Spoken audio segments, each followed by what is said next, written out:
Hai teman-teman, kembali lagi dengan saya Adventia di channel YouTube saya.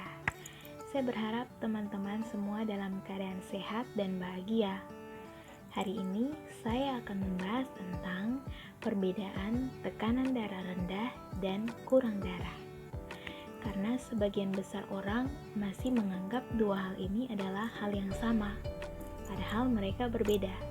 Tapi sebelum itu jangan lupa like, komen, share videonya dan subscribe ya teman-teman. Jadi teman-teman, pusing, lemas, kulit pucat adalah gejala awal dari beberapa penyakit. Termasuk di dalamnya adalah kurang darah dan tekanan darah rendah.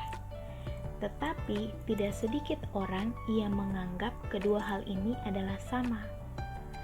Nah, karena mereka berbeda, jadi penyebab dan cara penanganannya pun berbeda. Mari kita bahas. Nah, teman-teman, di dalam dunia medis, tekanan darah rendah disebut dengan hipotensi. Seseorang dikatakan mempunyai tekanan darah rendah apabila didapati dari hasil pemeriksaan tensi darah menunjukkan bahwa tekanan darahnya kurang dari 90/60 mm air raksa. Angka 90 menunjukkan tekanan darah saat jantung berkontraksi atau yang disebut dengan sistolik. Sedangkan angka 60 adalah tekanan darah saat jantung berelaksasi atau beristirahat yang disebut dengan diastolik. Sedangkan kurang darah mengacu kepada anemia, bukan kepada tekanan darah yang rendah. Anemia adalah kondisi tubuh di mana tubuh kekurangan sel darah merah yang di dalamnya terdapat hemoglobin. Fungsi dari hemoglobin ini adalah mengikat oksigen dan mengedarkannya ke seluruh tubuh. Jika pada pemeriksaan lab didapati kadar hemoglobin kurang dari 13,5 gram per desiliter untuk pria dan 12 gram per desiliter untuk wanita, itu sudah menunjukkan terjadinya anemia. Nah, mari kita bahas satu persatu. Yang pertama ada tekanan darah rendah atau hipotensi.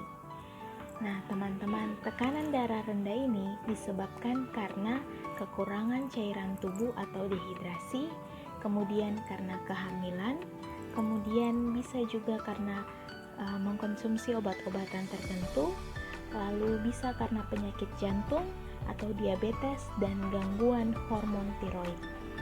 Nah, apa saja gejalanya teman-teman? Yang pertama ada pusing, pandangan kabur, sulit berkonsentrasi, tubuh terasa lemas, nadi cepat dan lemah, napas pendek dan cepat, juga bisa terjadi yang namanya pingsan. Nah, gejala-gejala tersebut tidak spesifik teman-teman.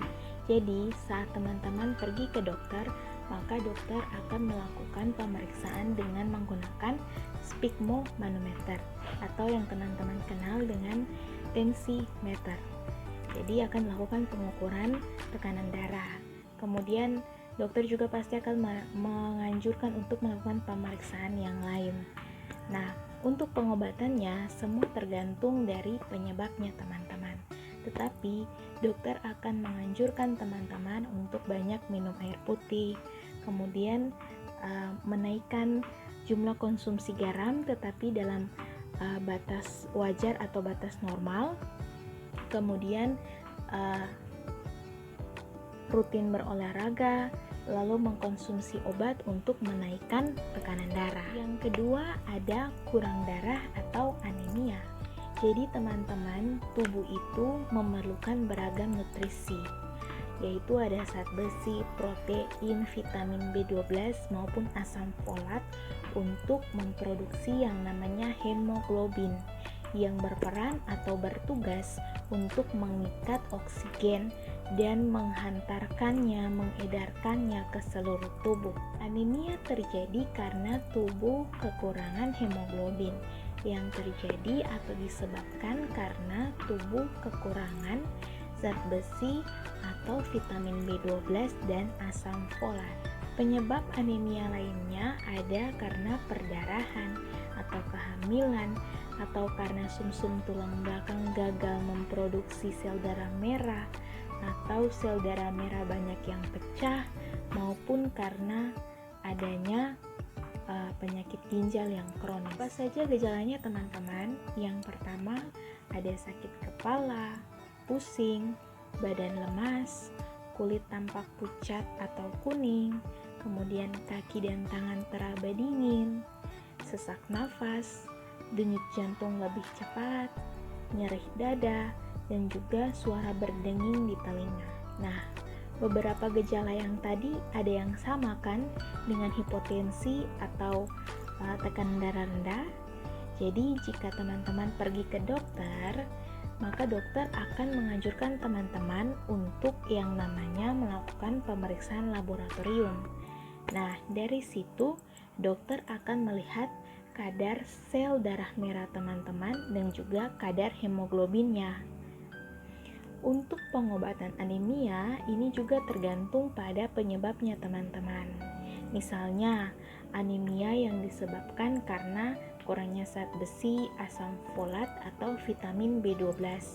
Maka dokter akan memberikan semacam suplemen atau obat tambah darah yang sesuai.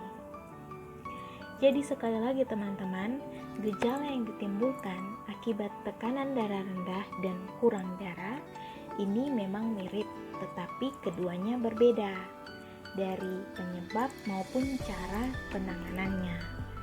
Jadi teman-teman, diperlukan pemeriksaan oleh dokter untuk memastikan diagnosis dan menentukan pengobatan yang tepat.